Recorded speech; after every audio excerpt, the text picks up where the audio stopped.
welcome to Living Off Script.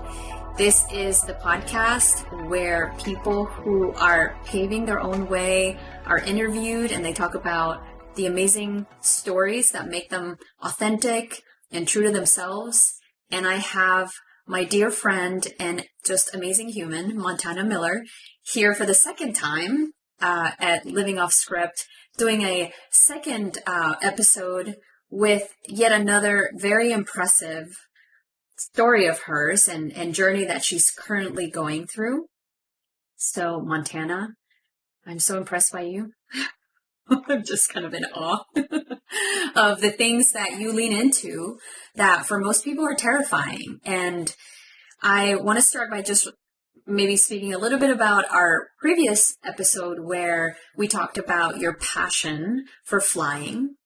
And you're very early on, you knew that you wanted to fly, and so you've leaned in. We actually met skydiving together, and it's been 11 years since we competed together in an all-women's team.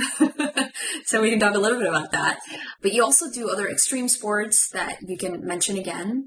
And now you are going to be donating a kidney to your kindergarten teacher, correct?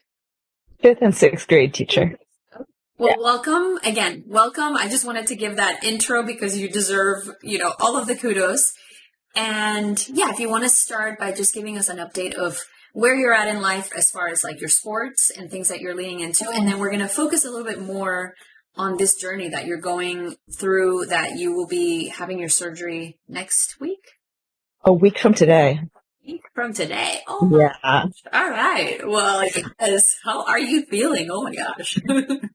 Well, how am I feeling? It's funny, when we decided we were going to do this podcast, I knew I was going through like a daily tornado of emotions, and every day is like a different storm. So it seems like I'm really making a fast evolution from day to day of how I'm feeling about it and sort of reflecting more, learning more about myself. But one thing I did know about myself is that the thing I seem to be best at is doing things that I'm terrified about.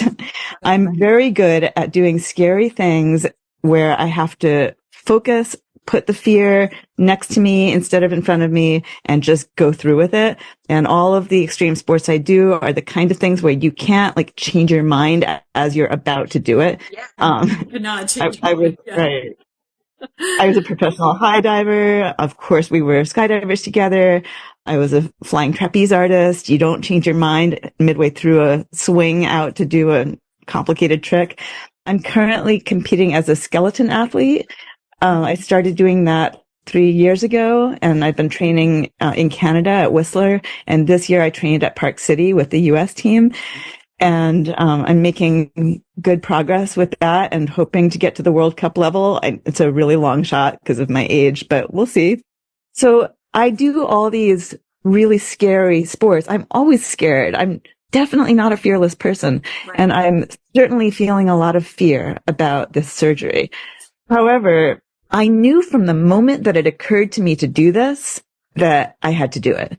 There was never a doubt in my mind. And this whole thing started last summer when I found out that my teacher needed a kidney, that he has stage 4 kidney disease. And the waiting list is 7 years long, and nobody else in his life is able to help him. His kids are adopted. His other family members have kidney issues, and no one else in his life, of the hundreds and thousands of people he spent his life helping, was able to step forward and do this. And when I decided to go get tested to see if I might be eligible, truly not thinking I would be, I knew that if I did have the opportunity, it was a no-brainer. Thank God I'm good at doing scary things, because it has gotten a little scarier as the process has gone on to really think about the risks. And especially, I had my pre-op work yesterday, and all the surgeons are going through all the risks with me. And it is a little bit scary. It's like when you're learning to skydive and your instructor is explaining to you what to do in case of all these different malfunctions, except this time I have no control. If there's a malfunction, it's all up to them to save me, right? Absolutely. Oh my gosh. Well, Montana, it's so impressive. And I love what you said when you said, you're not fearless by any means, right? You feel the fear, and you said you kind of said it next to you instead of in front of you. And what I pictured in that moment was like you and your fear kind of holding hands and like being friends versus like opponents or an obstacle for you. It's a friend that you are actually very familiar, and in some sort of way, and you can talk a little bit about this, you enjoy, there's a fulfilling piece of this for you of facing a fear. And again, it's not really even facing, it's befriending and doing the thing anyway. Tell me about that. That's exactly right. And I absolutely am not an adrenaline junkie. I hate that feeling of being terrified. I hate that. I love the feeling of having done it, having overcome my fear. That's when I really just feel more alive than ever. It's not while I'm doing it that I'm enjoying it. Skeleton has been an extremely scary sport for me to undertake, especially at my age, because in skydiving, the better you get, the less like violence there is, you know, like if you're really good, nothing should hurt. Nothing should be high impact. Right. In skeleton, the better you get, the faster you're going, the more different tracks you're doing. And the faster you're going, the more you're smashing into the ice walls. And, you know, the Olympic athletes are smashing even harder than we are. So you never stop getting hurt in skeleton. And that fear of the potential damage to your body gets worse when you're a 55-year-old woman instead of all of the people I'm training with are teenagers and some in their 20s, maybe a couple of 30-year-olds. And I could be their grandmother. The thing about putting my fear next to me, one thing that has really helped me in skeleton to like get myself to do it is that as I'm like starting off from the top of the track, I keep a thought in my mind. It's not like I'm not scared. It's, yes, I am very scared, but I'm so, like, I'll tell myself, I'm so proud of you for doing this. You're really badass. This is really hard and really scary, and you're doing it. And that kind of, like, I've learned to self-talk in that way to be able to get through that fear. Like, and if it weren't so scary, I wouldn't be so proud of myself for managing to do it. Yeah, I mean, you're doing some really hard stuff, and you're essentially giving yourself a lot of encouragement, a lot of love, a lot of support and like safety by talking to yourself that way, which is amazing because some people in those moments may become a little bit harsh on themselves, even some negative self-talk around like, I can't believe you're this scared, or, you know, just stop it. Or even if it's not necessarily conscious, it could go that route. And so it's wonderful that you found this conscious way of soothing yourself and regulating yourself and doing it in such a positive way. So I'm really curious about how this decision came about of donate. I mean, I know you talked a little bit about it when you found out, but really talk to us about the process of, because I know you mentioned to me in our messages that you were not close with your teacher, or you hadn't been, right? So there was even that. So talk to us about that. This is the hilarious part about all this. I was a great student and loved all my teachers, but not this one. He and I had an epic battle, and I had him for 2 years, 5th and 6th grade, but I went to a small school system where he continued to be part of my academic world for all the way through high school. So we knew each other, you know, from the time I was 10 years old to when I left in my hometown and graduated from high school. And I am sure he didn't hate me, and I probably didn't hate him either, but we were enemies. I mean, I drove him nuts because I was raised by newspaper editors. I mean, my parents were like very highly skilled editors and writers. And so I knew a lot about writing and felt like I knew a lot and couldn't keep my mouth shut when I thought he was wrong. Yeah. And he was a very young teacher who thought that all students had to be treated the same and they all had to read the same thing and do the same assignment. And he didn't want to let me do like other stuff instead. And so we butted heads every day. And I remember him as being this very sweaty, very irate. He was a flaming redhead. He sweat so much. Now, it turns out he was on massive doses of ibuprofen for knee pain, and all that sweating and not having a lot of chance to hydrate, being a teacher full time. Yeah. That was what destroyed his kidneys, believe it or not. But it's terrible. My friends and I hated him so much that I have like stacks of old notes that we used to write about him, pictures we drew of him. My parents even got involved and came in and like pulled me out of his class and had me like do a study hall where I could read higher level stuff. I'm sure that was really hard for him. So yeah, so we did not get along back then. But then in 2019, when I was training for the World Championships in speed skydiving, I was training at a drop zone in Massachusetts that has a nice big landing area because that's what you want for speed. And I had seen that he was on Facebook and that he lived in the town next to that drop zone. And I'd also seen that in retirement, he had gotten really into photography and was a great photographer. And I saw that he seemed to be a really nice person now. Like he was active in the local Democratic Party, working for all these causes I believed in. He was truly working for lots of causes that I cared about, you know, helping animals, helping people. I thought this guy seems like he's changed a lot. And also his photos are amazing. So I reached out and asked if he wanted to come to the drop zone and take pictures of the parachutes, which he did. And then we hung out and talked at his house for a long time, caught up on all the years that had gone by. So this was like 35 years that had gone by since I had talked to him or seen him. And he truly was a wonderful person. And he probably always was. I just couldn't see it. Yes. And of course, he was so ecstatic to find out like all the things I had done in my life and like the trajectory I had taken, which was so adventurous and interesting. Yeah. And from that time on, so this was like 2019, we became really good friends and corresponded a lot and talked about a lot of stuff, especially musical theater, because we both love musical theater. Yeah. And then it wasn't until a year ago that I found out how sick he was because he made a public Facebook post asking if anyone knew anyone who was interested in kidney donation because he was in such dire straits with his health situation. And I didn't know until then. And so, of course, you know, I am easily annoyed by people not living up to my high expectations. And I saw, you've experienced this yourself. I have. I love you for it. Most people don't. And there were hundreds of comments on this public post he made saying, "Good luck, Mitch. We're wishing you the best, sending you prayers."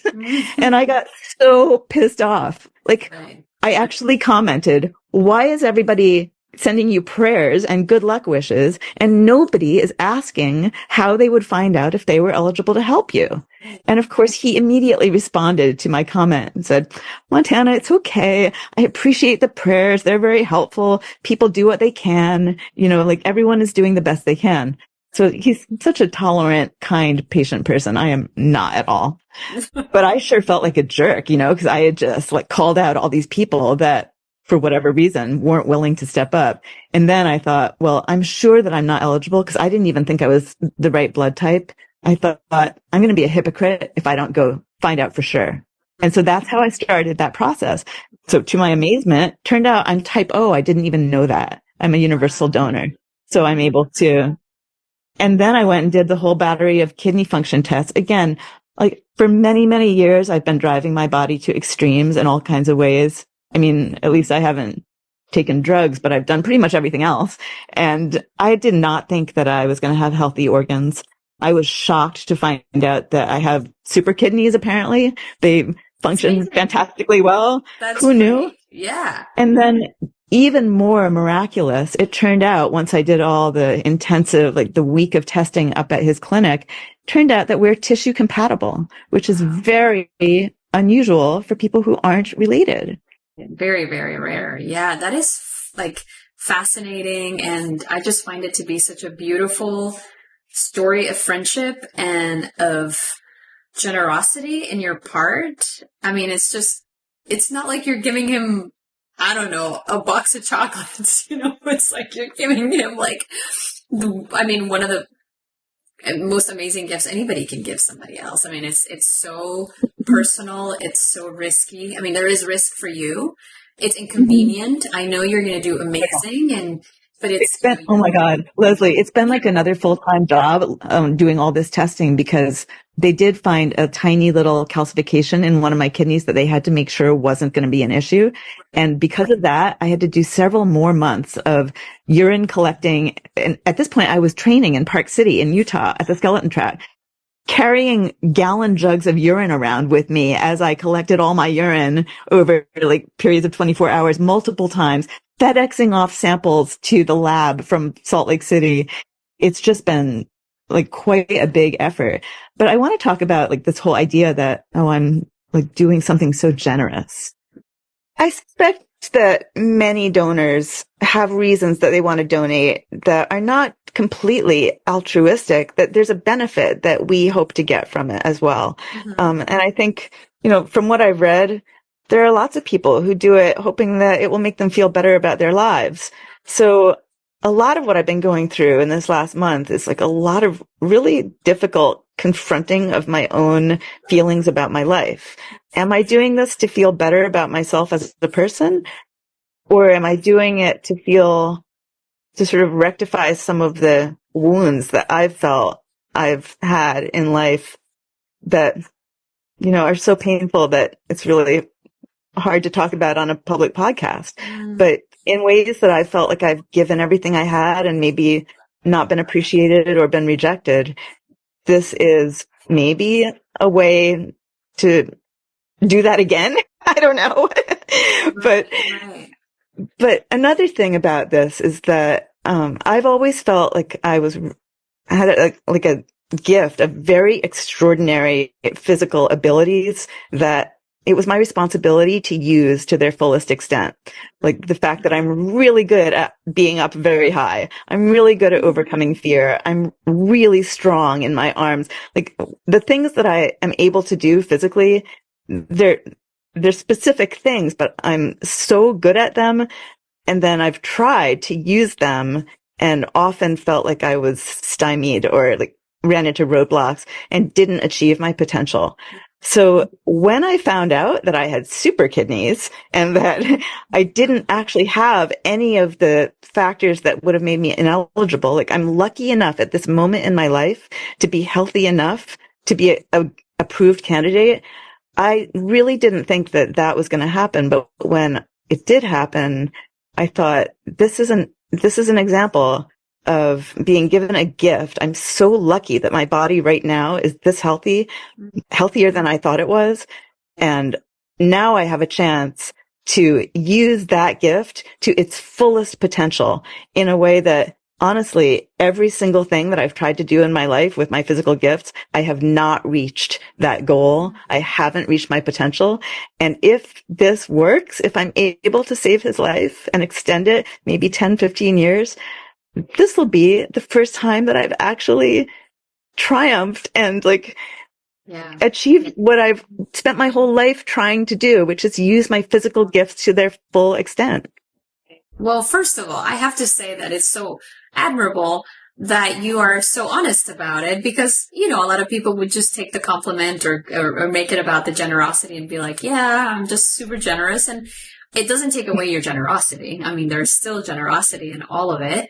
And I can also hear there is this desire that's more maybe what you perceive as like self-directed, or it's more like a goal of yours. It's kind of like, this is my desire to be able to use these gifts, and specifically this gift that you've been given right now, that you're like, this may be the thing that I can actually say, I succeeded, and, kind of like feel some sort of, I don't know if it's satisfaction or fulfillment or something. Yeah, redemption. Maybe. Like something like, finally I put in, my effort and my, still with a lot of fear, right? With like fear right next to you and being like, but I have this gift. I have super kidneys and I am wanting to lean into this so that I can have this win, right? To be like, I didn't have any obstacles in here and I actually succeeded to extend somebody's life, which again, it is incredibly generous. And I can also see what you're saying, that it's not all just about, your friend. There's also something in it for you, which I think is fascinating too. I mean, I think it's so fascinating that we are given, and you specifically are being given this opportunity, and you're like absolutely taking it and making the best out of it. You're actually taking something that's incredibly difficult for anyone to do and seeing all the angles of it, how you can help him, how you can help yourself, and moving forward with it. You know, Leslie, every chapter of my life has been something I totally didn't expect. I never expected to become a professor, never expected to join the circus, I never even considered skydiving till I was 40 years old.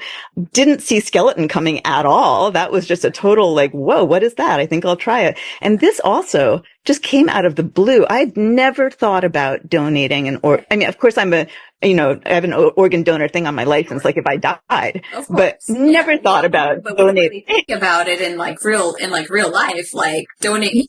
Yes. Never occurred to me. And I never thought I would be able to. So this is so unexpected and it's a plot twist. Wow. Yeah. Thank you so much for sharing. I mean, it really is a fascinating story. So your surgery is a week from today, Mm-hmm. and you're getting ready. And so what does that look like for you in the next week? And then what does your recovery look like? So Mario will drive me up to Massachusetts. So because we're tissue compatible, me and Mitch, my recipient, our surgeries are going to be in adjoining rooms, operating rooms. And my kidney is just going to bop right over into him. Oh my God. Incredible. And you know how like ignorant I am about kidneys? I didn't even know until yesterday when I talked to the surgeons that now Mitch is going to have 3 kidneys. Oh, like, okay. They don't take his kidneys. No, Got it. So his kidneys stay in there, and mine is going to get put in like really close to his bladder so that it doesn't have to have like any long tubes connecting it, so it can do its work more easily. And I just imagined his 2 kidneys, which are, they're tired and, older and not doing so well. They're going to like sit there like they're in their box seats, and they're going to like heckle and laugh at my kidney as it's working really hard.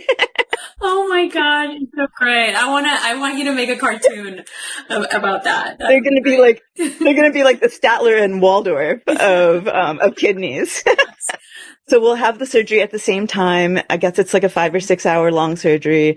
And then Mario's going to, hopefully be there when I wake up. And then when I get discharged, I'm going to go stay with my aunt and uncle who live in the vicinity, who can take care of me for the couple weeks after, because in case anything goes downhill, I need to be able to get back to the hospital quickly.